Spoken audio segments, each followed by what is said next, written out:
You ever drive halfway across the country thinking you know exactly what's waiting for you? Then suddenly, life slaps you across the face so hard you spill coffee all over your lap? Yeah, that was my 5 years overseas. Finally coming home to Chicago, heart pounding with excitement. And then bam, I slammed the brakes. Hot coffee everywhere. Staring at what should have been my quarter-acre dream lot. Only now it's a sparkling new gated parking lot. Bright Willowbrook HOA premium parking signs screaming in my face $75 a month. My lot. Gone. There had to be 60 luxury cars out there. Easy. All packed in tight BMWs. Shiny Teslas. Enough Mercedes to fill a dealership making someone thousands every month. I just stood there in disbelief, watching strangers park on my future. So, I march into the little office trailer. Nerves shot. Coffee stains on my jeans. And there she is, Stephanie Blackwood, HOA president, sitting behind a desk counting cash, not even bothering to look up. I flash my deed. Heart pounding. She actually laughs. Sweetie, this is community property. Take it up with our lawyers. She called me sweetie. Now, I'm a returning veteran. 5 years busting my ass in Eastern Europe building water treatment plants. And here's this trust fund princess, counting my rent money. I'll be honest, I almost lost it right there. But sometimes the only thing you can do is smile and plot. Let me back up a sec. In 2018, life was solid. I was running a plumbing business. Not rich, but comfortable. My ex-wife Sarah and I split, but on good terms. 2 boys, Jake and Tommy. Both teenagers, but not too cool yet to spend Saturdays walking our new lot. Planning where the workbench would go. Talking about welding gear and hydraulic lifts, real father-son stuff. We were going to build a man cave. A place for the boys to learn something other than TikTok dances. Then, opportunity knocks. A military contractor wants me for a 5-year job overseas. Triple pay. Everything covered. Enough money to come home and make that workshop a reality. We make the tough call. I'll go. The boys stay with Sarah. I leave in the fall cup of stale coffee, staring at frost on that empty lot, thinking, 5 years. Then I'll be back to build something great. Overseas. I'm working like a dog. Giant pumping stations. Engineers from 3 different countries. No one speaking the same language, but we all get water. Right? Sometimes. Late at night. I pull up Google Earth. Yup. Lot still there. Still empty. The boys send photos now and then, teasing me about weeds taking over. Sarah starts dating some guy named Greg. A banker. He can talk about mortgage rates for hours, but can't hang a picture straight. Video calls get fewer. Then holidays only. I tell myself it's just a phase. Meanwhile, back in Willowbrook Estates, the real drama is brewing. See, Stephanie Blackwood never worked a real job. Daddy moves to Florida, leaves her the HOA board seat. She details her Lexus twice a week. Acts like she's queen of the block. She decides that any land sitting empty is wasted. My land. She spins it to the whole its use, that abandoned lot for the good of the community. Never mentions it's privately owned. By 2021, she's got enough neighbors convinced votes go through. They build the lot. Slap up electronic gates. Start charging $75 a spot. Catching. But Stephanie never checks if it's actually legal. Because folks like her think rules are for other people. So, when I finally get home, expecting overgrown weeds, maybe some junk mail, I see a full-on business in my land. I sit in my rental car for 10 minutes. Just stop processing. You ever have a moment where reality just glitches? Like, your childhood bedroom is suddenly a Pilates studio. That's how it felt. I walk the lot, luxury cars everywhere. And at the gate, a sign, Willowbrook Premium Parking, Stephanie Blackwood, Community Development Manager.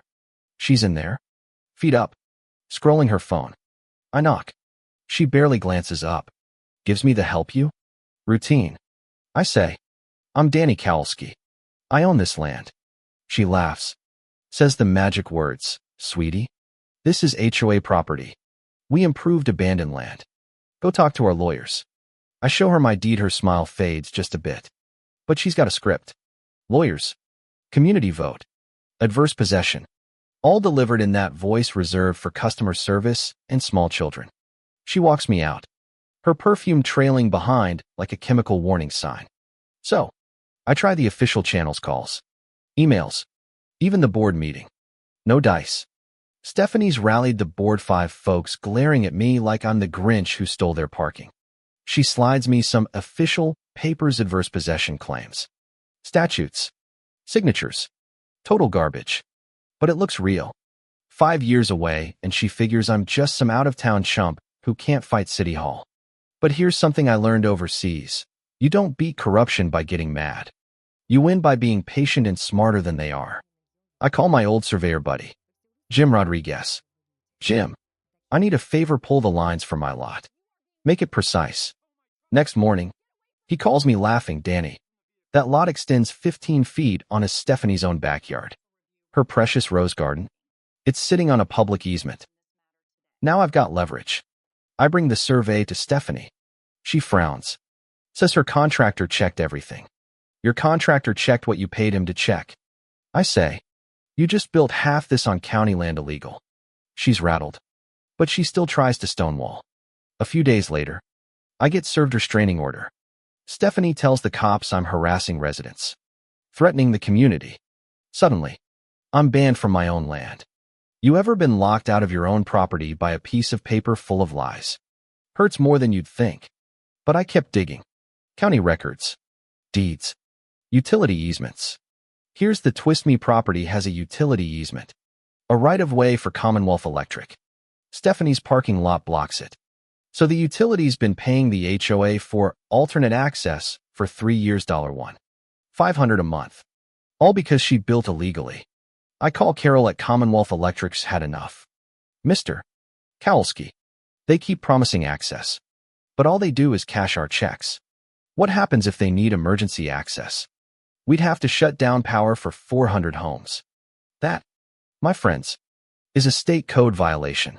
Stephanie, meanwhile, calls an emergency HOA meeting. She stands up, accuses me of being a dangerous criminal trying to take community property. She brings out charts, fake testimonials, and get this, pushes through a $3,000 special assessment on every household for a legal defense fund. That's $3 grand for some folks living on Social Security. Helen Henderson cried right there in the meeting. That's when I realized this wasn't just about me anymore. Stephanie's games were bleeding good people dry. So, I changed tactics. Instead of fighting, I started helping. I went door to door. Hey, I'm Danny. I do plumbing. Need help with winter pipes? No charge. Word spread. Fixed Mrs. Henderson's water heater. Sorted the Garcias basement leak. Checked pipes for a young couple with a new baby. House by house. I won allies. Folks started to wonder why Stephanie's HOA collected fees but never fixed anything. Then, one afternoon, Mr. Peterson mentions his electric bill's been sky high since the parking lot went in. I dig deeper. Commonwealth Electric's been overcharging everyone to subsidize Stephanie's setup. The parking lot's running commercial power on a residential meter, classic fraud. Now, the dominoes start falling.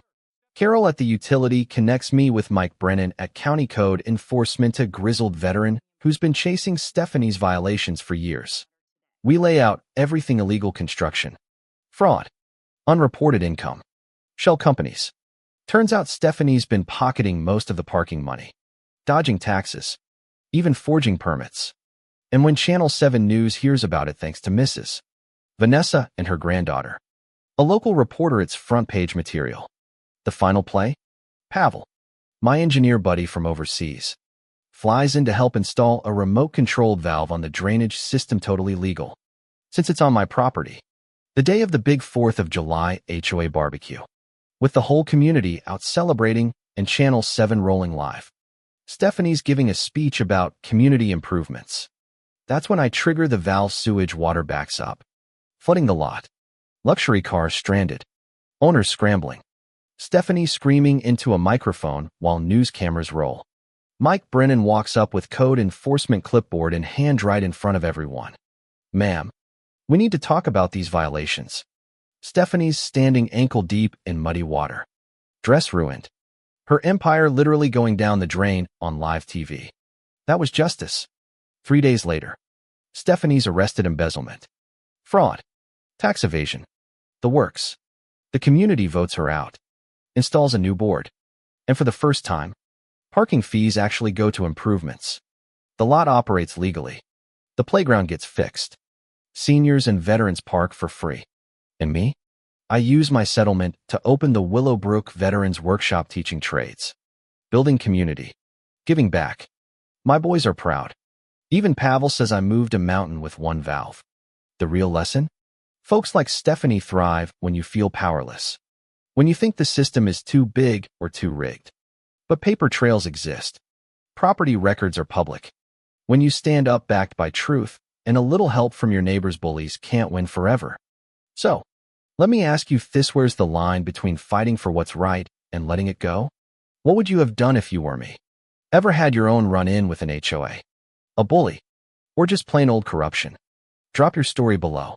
Let's see whose HOA nightmare is crazier and maybe, just maybe, help someone else take their land back.